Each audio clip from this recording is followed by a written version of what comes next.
की माताओं को, 11 करोड़ माताओं को इज्जत से जीने का अधिकार देते हैं तो नरेंद्र मोदी देते हैं। ये हमको ध्यान रखना चाहिए।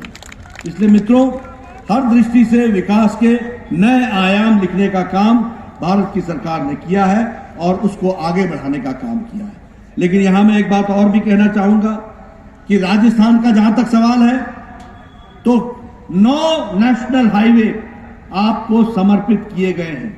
243 किलोमीटर की सड़क बन रही है और 1357 करोड़ रुपए खर्च हो रहे हैं। ये भी आपको ध्यान रखना चाहिए।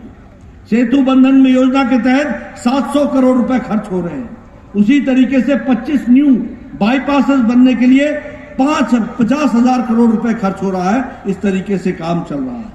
दिल्ली मुंबई एक्सप्रेस हाईवे जो बन रहा है उसमें अलवर, भरतपुर, दौसा, सवाई माधोपुर, टोंक, बूंदी, कोटा डिस्ट्रिक्ट, ये सबको लाभ मिलने वाला है और अब दिल्ली की यात्रा 2 घंटे के अंदर हो जाएगी। इस तरीके का एक्सप्रेस हाईवे बन रहा है। आप बताइए, क्या भारत विकास की नई छलांग नहीं लगा रहा है? लेकिन उसके साथ साथ मैं ये भी कहना चाहूंगा, अभी अभी 5 मेडिकल कॉलेज आपको दिए गए। सिरोही में दिया गया, बांसवाड़ा में दिया गया, हनुमानगढ़ में दिया गया, दौसा में दिया गया। और जब मैं स्वास्थ्य मंत्री था, यहाँ राठौर साहब बैठे हैं, ये स्वास्थ्य मंत्री होते थे। हमारे कालीचरण सर्राफ साहब बैठे हैं, ये स्वास्थ्य मंत्री होते थे। उन दिनों में चूरू में, पाली में, बाड़मेर में, भरतपुर में, डूंगरपुर में, भीलवाड़ा में, सब में मेडिकल कॉलेज देने का काम आदरणीय प्रधानमंत्री जी ने किया था। इसलिए राजस्थान के विकास में केंद्र सरकार ने कोई कसर नहीं छोड़ी है और प्रदेश की सरकार ने गहलोत के समय में कोई कसर नहीं छोड़ी कि विकास को रोका जाए, ब्रेक लगाया जाए। इसमें कोई कसर नहीं छोड़ी है। मित्रों, मैं यहां पर आपके सामने ये सारी बातें इसलिए कह रहा हूं क्योंकि जो देखने का नजरिया है वह भी हम सबके सामने आना चाहिए और वह लोगों को पता चलना चाहिए। हम यहां आपके सामने यह भी कहना चाहूंगा कि जहां तक कर्ज माफी का सवाल है, अभी हमारे बहुत से लोगों ने उसकी चर्चा की है। 1,20 यानी 1,20,000 करोड़ रुपए हमारे फार्मर्स का, किसान का कर्जा चुकाना था। और क्या कहा था राहुल ने? 1, 2, 3, 4, 5, 6, 7, 8, 9, 10 और इतना गिनूंगा और कर्जा माफ हो जाएगा। अभी वो यात्रा पर हैं, जरा उनसे पूछना, ये 1, 2, 3, 4 की गिनती भूल गए हो कि याद है? और लोगों को बताना कि आक्रोशित हम इसीलिए नहीं है, हम आक्रोशित इसलिए हैं कि कांग्रेस पार्टी आंखों में धूल झोंकती है और हमारे हितों के नुकसान पहुंचाती है। इस बात को आपको कहने की आवश्यकता है। आज लगभग 9,000 किसान वह मजबूर हो गए हैं अपनी जमीनों को बेचने के लिए। बाजरा पर जो एमएसपी मिलना था वह भी एमएसपी मिलने से इनकार हो गया। हर दृष्टि से देखा जाए तो आज जिस तरीके से सरकार चल रही है उसमें आपको ध्यान में आया होगा कि किस तरीके से चीजों के बारे में चर्चा करते हुए हमारी यहाँ की सरकार किस तरीके का काम कर रही है। मैं यहाँ आपके सामने एक बात जरूर बताना चाहता हूँ कि गुजरात ने बहुत रिकॉर्ड भी बनाए हैं गहलोत साहब के नेतृत्व में, और वो रिकॉर्ड भी हमको समझ लेना चाहिए। भ्रष्टाचार में राजस्थान नंबर 1 पर रिकॉर्ड बनाया है।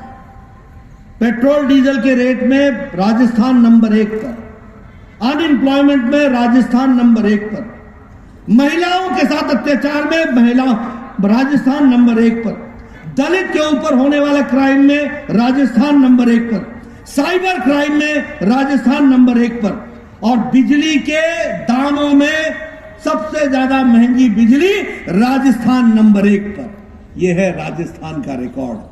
क्या ऐसा रिकॉर्ड आप चाहते हो? क्या आप चाहते हो ऐसा रिकॉर्ड? आप चाहते हो ऐसा रिकॉर्ड? अगर आप नहीं चाहते हो, अगर आप चाहते हो कि आपकी बहनें सुरक्षित रहें, अगर आप चाहते हो कि दलित भाई सुरक्षित रहे, अगर आप चाहते हो कि यहां पर नौकरियों के अवसर बने, रोजगार के अवसर बने, अगर आप चाहते हो कि करप्शन समाप्त हो, और अगर आप चाहते हो पेट्रोल डीजल, मैं दावे के साथ कह सकता हूं 2 बार केंद्र सरकार ने डीजल के दाम घटाए हैं और हमारे प्रदेश की सरकारों ने भी घटाए हैं, लेकिन राजस्थान गुजरात में घड़ियाली आंसू बहाता है। गहलोत साहब वहां जाकर के चर्चा करते हैं और यहां सबसे महंगा डीजल और पेट्रोल बेचते हैं। ये इनका रिकॉर्ड है, इसको आपको समझना चाहिए। ऐसे लोगों को क्या गद्दी पर बैठे रहने देना है? क्या बैठे रहने देना है? क्या इनको मुंह तोड़ जवाब देना है कि नहीं देना है? आज सबसे महंगी बिजली हमारा किसान खरीद रहा है। आज सबसे महंगी बिजली हमारा कंज्यूमर यहां पर खरीद रहा है। कोई सुध नहीं ली जा रही है।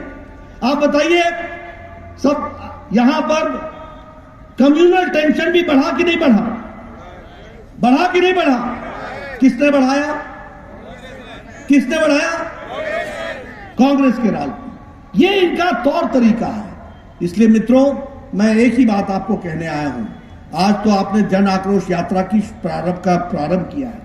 200 विधानसभाओं में जाना है, 20,000 नुक्कड़ सभाएं होनी है, 20,000 चौपाल होने हैं, 20,000 हमारे गांव में बैठकें होनी है, 2 करोड़ लोगों को आपने संपर्क करना है।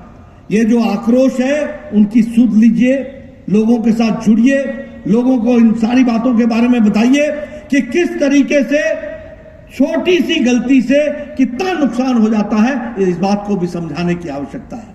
मुझे पूरा विश्वास है कि आप सब लोग इस जन आक्रोश यात्रा में अपने आप को समावेश करेंगे, पूरी ताकत लगाएंगे, जनता तक जाकर के जो आक्रोशित जनता है उनकी आवाज सुनेंगे और उनकी आवाज को आप संजो करके आने वाले समय में जनता की आवाज को लेकर के आप बुलंद करेंगे और आने वाले समय में आप यहां पर विशुद्ध भारतीय जनता पार्टी की सरकार बनाएंगे। इसके लिए आप काम करेंगे ताकि राजस्थान का विकास फिर से शुरू हो। यही मुझे आपसे कहना है। आपने मेरी बात बहुत शांति से सुनी। आपका बहुत बहुत धन्यवाद। जय भारत, जय राजस्थान।